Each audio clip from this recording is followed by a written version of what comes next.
See, these are all the roadblocks that are stopping me. Every time I want to run, there's a roadblock. And this is just another prime example of having to deal with roadblocks.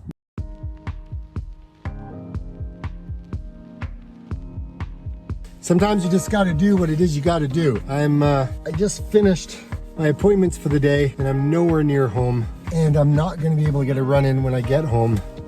My head is just buzzing. Like, it is just, oh my gosh, it is coming up with every flipping reason why I shouldn't be running. And from like the stupidest things, like it's 5 degrees, it's snowing, it's raining, and it is doing that, like literally. It just stopped. And so I'm trying to like just battle it. It's a battle flipping every day, but I gotta stay true and know my why. And this is why I have to do it. I mean, there is the science of why I have to run, but then there's the enjoyment of why I need to run. So right now, in my head, this is what I'm thinking. When I was overweight and I was not doing very well, I was kind of scared about where this was going to lead me. Heart failure occurs when your heart doesn't pump blood as well as it should. Certain conditions such as narrowing arteries in your heart, coronary heart disease, or high blood pressure gradually leave your heart too weak or too stiff to pump the blood efficiently. Again, I was scared, right? And I was looking at the conditions that lead to heart failure. And, you know, not all conditions that lead to heart failure can be reversed. But treatments can improve signs and symptoms of heart failure and help you live longer.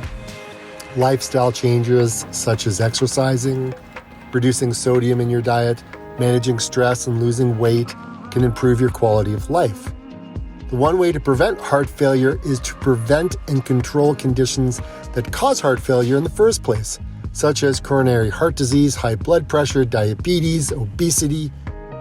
You know, when I look at the symptoms of heart failure, some of the things that really started to scare me were things like when you exert yourself, lie down, fatigue, or weakness, swelling in the legs, ankles, feet, rapid or irregular heartbeat, reduced ability to exercise, persistent cough or wheezing. Man, I was scared. So I had to make changes, and I had to make them fast. So now that I'm running, I'm seeing major differences in my life.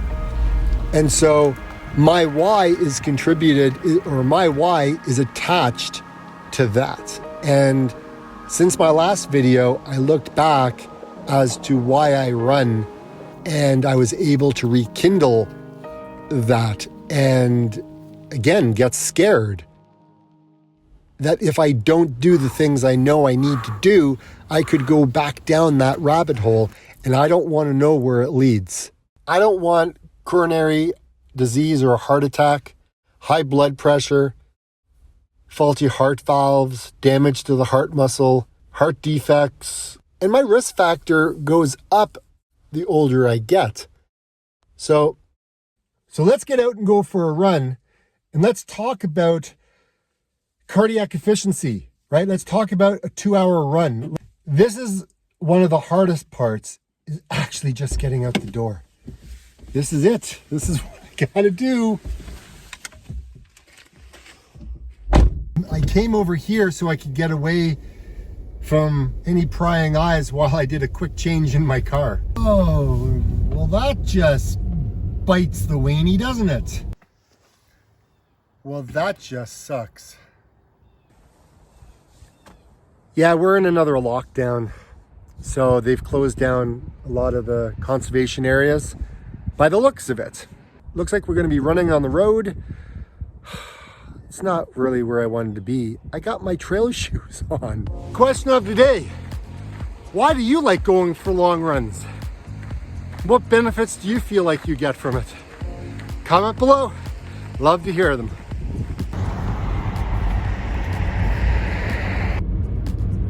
I really like the longer runs.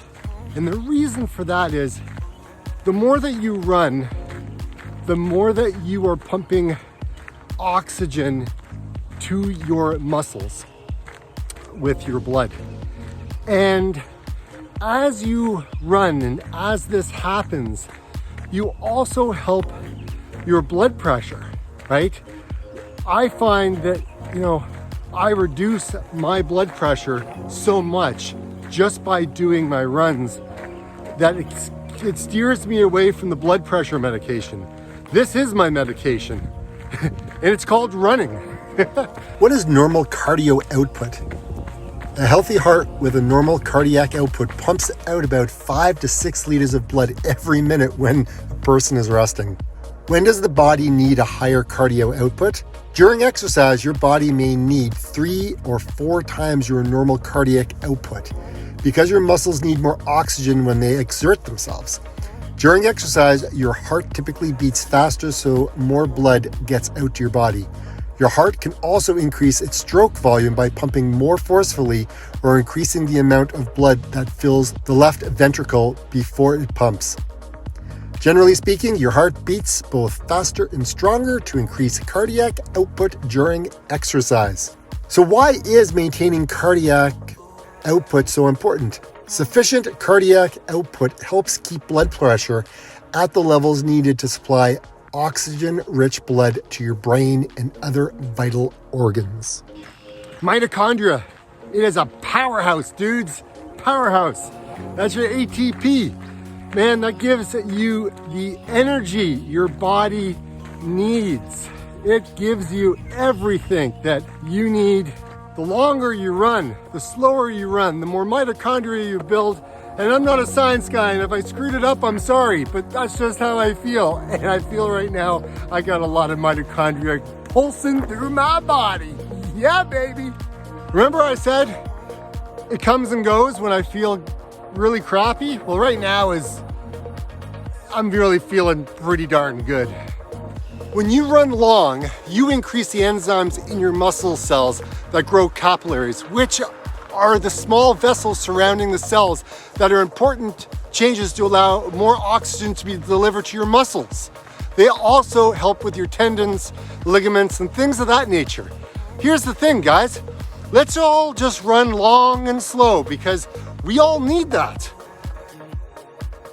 Says the guy that's been off running for like how long? I need to work at this.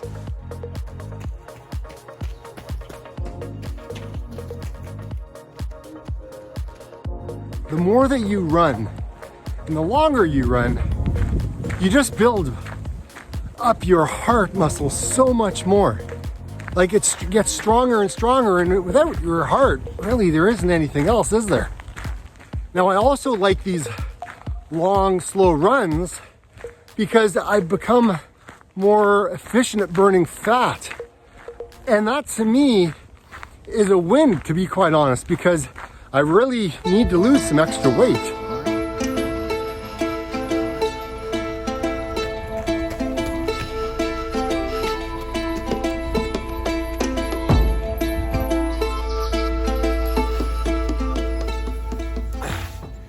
So we gotta talk about what my training schedule is gonna look like in the coming weeks and months. And I'm gonna talk to you about that in next week's episode. Oh, I feel like pizza. Somebody mentioned that while I was on my run back there. And ever since, it's all I keep thinking about. But you gotta be kidding me. I'm not gonna eat it. Pizza. Unless I can find vegan pizza. Oh, baby. Here we go. You know it was really gross? Yeah, someone didn't pick up their... Yeah, and I was just doing my talk right there. Ah, you gotta be kidding me. Ugh. How'd you like to live in that blue house? That's pretty sweet.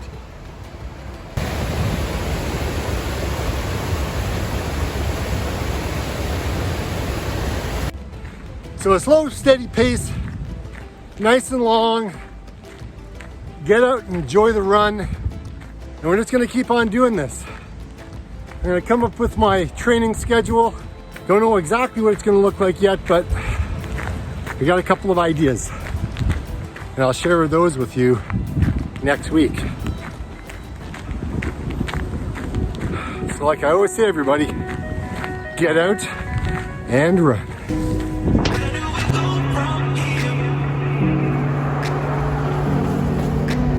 OMG. I could go for a pizza right now.